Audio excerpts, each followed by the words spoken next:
Щодня безліч людей проходять повз київський будинок номер 43 по вулиці Володимирській, навпроти скверика, де височить старовинні золоті ворота. Здебільшого люди й не підозрюють, що у цьому будинку у березні 1889 року у сім'ї приватного повіреного народився видатний співак і актор Олександр Миколайович Вертинський. Сколько вычурных фол, сколько сломанных роз, сколько мук и проклятий и слез, как сияют венцы, как банальны концы, как мы все в наших чувствах глупы. А любовь — это яд, а любовь — это ад, где сердца наши вечно горят.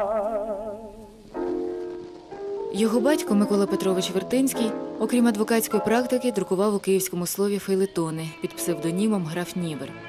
Шлюб між батьком та матір'ю Євгенією Степанівною Сколацькою не був оформлений, оскільки перша дружина Миколи Вертинського розлучення не давала. Ледве хлопчику виповнилося 3 роки, пішла із життя мама. У батька, який сильно тужив за нею, розвивається швидкоплинна сухота, і через 2 роки він теж помирає. 5-літнього Сашка почала виховувати сестра матері. Хоча 9-річний Сашко успішно здав вступні іспити до першої київської гімназії, все ж відмінником він не був. Його переводили з однієї гімназії в іншу і врешті-решт виключили звідусіль. Розгнівана тітка вигнала небожа з дому. Зимувати Сашкові довелося на вокзалі або в покинутій холодній альтанці посеред міста. Постійною мрією моєю було стати церковним служкою. Ще в ранньому дитинстві, вражений красою богослужіння, я мріяв потрапити до їхнього числа. А потім відкрилася акторська колиска в знаменитому контрактовому залі. Був статистом, приміряв образ П'єро. На базарі юний Олександр купує старий фрак і сміливо входить у ряди київської богеми. Вечорами сидить у маленьких ресторанчиках, де збирається артистична молодь, п'є дешеве вино і зображає такого собі молодого генія і скептика, дуже далекого від світу. А вдень Вертинський у пошуках хліба насущного продає листівки, вантажить кавуни на Дніпрі, працює коректором у друкарні. 1909 року із мріями про театр, про велику драматичну сцену і славу він вирушає до Москви, бо тільки там, як вважав Вертинський, можна відкрити свій талант. Але виявилося, що там він нікому не потрібен. На хліб він заробляє уроками акторської майстерності, які дає купецьким дочкам. Незабаром починає співати у маленькому літньому театрі мініатюр Арцебушевих, де за виступи з ним розраховувались обідами. Кіно у ті роки було балаганом, але заробити на зйомках можна було непогано. Тож Вертинський влаштовується підсобним працівником при знімальних групах в ательє Ханжонкова. А 1912 року здійснюється його мрія. Він починає зніматися в кіно.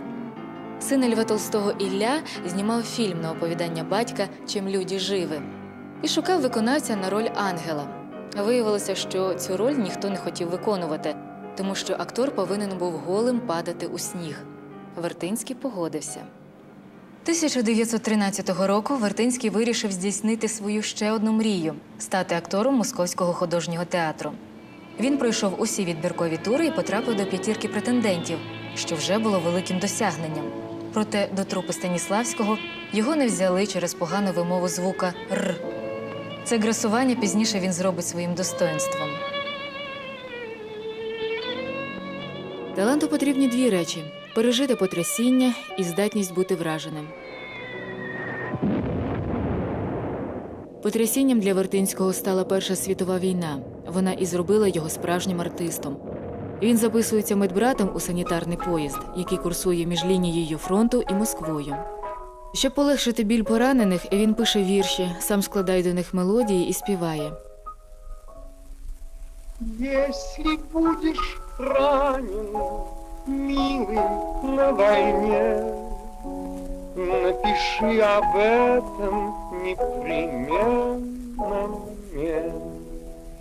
Я тебе отвечу в тот же самый вечер.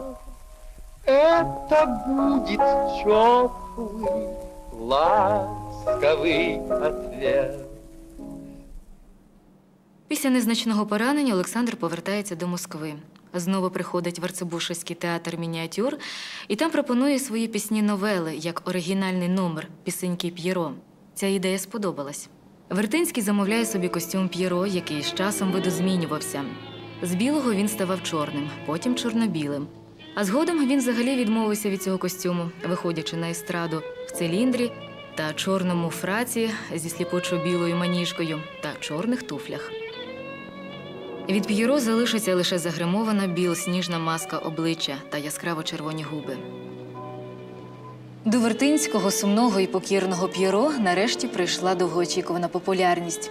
І хоч критики дорікали йому за надмірну манірність, він був тільки радий, що про нього весь час пишуть газети, нехай і несхвальні рецензії. З популярністю з'являються і шанувальниці сумного П'єро. Він із легкістю зав'язував з ними романи.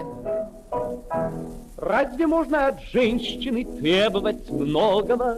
Вы так мило танцуете, так есть шик. От вас и не ждут поведения строгого. Никому не мешает ваш муж стоит. Чутки навіть приписували Вертинському закоханість у зірку німого кіно Віру Холодну. Він довго і пильно, часто мовчки дивився на неї. І сумний вираз не сходив з його обличчя. Артисту властиві манірність, забудькуватість, аристократична неуважність. І що це було – закоханість чи гра – так ніхто й не дізнається. У своїх мемуарах він лаконічно пише: Я був до неї дуже небайдужий, як і всі навколо. і більше ані слова. Революцію Вертинський сприйняв наче подих свіжого повітря, але дуже швидко зрозумів, що помилявся.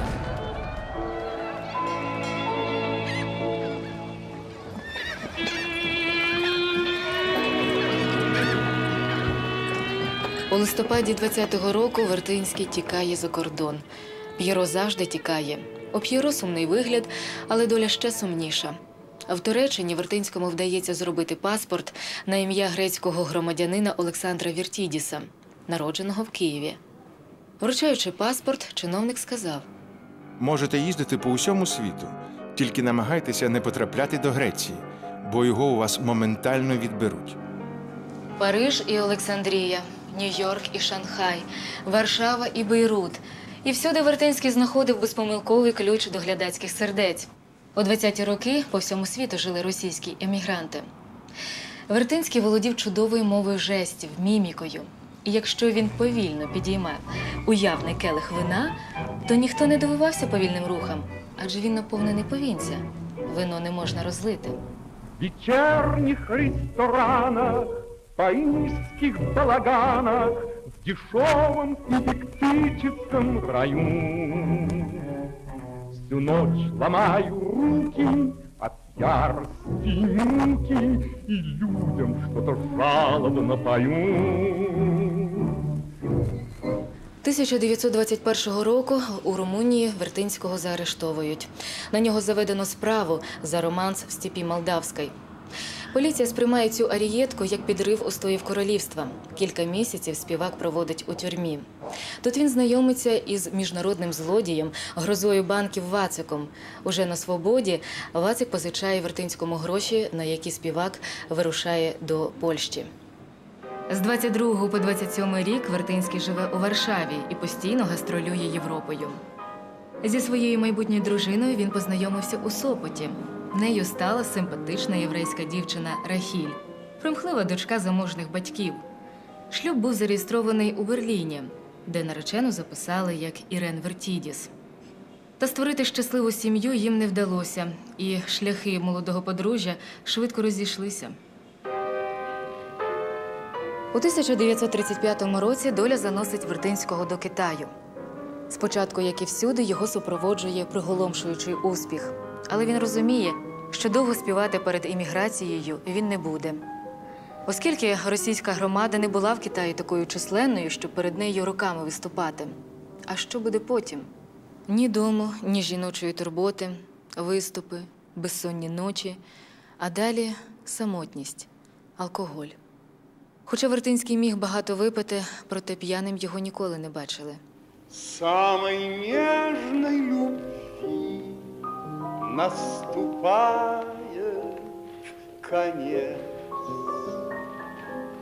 Бесконечной тоски обрывается пряжа. Что мне делать с тобой? С собой, наконец. Как тебя позабыть, дорогая пропажа?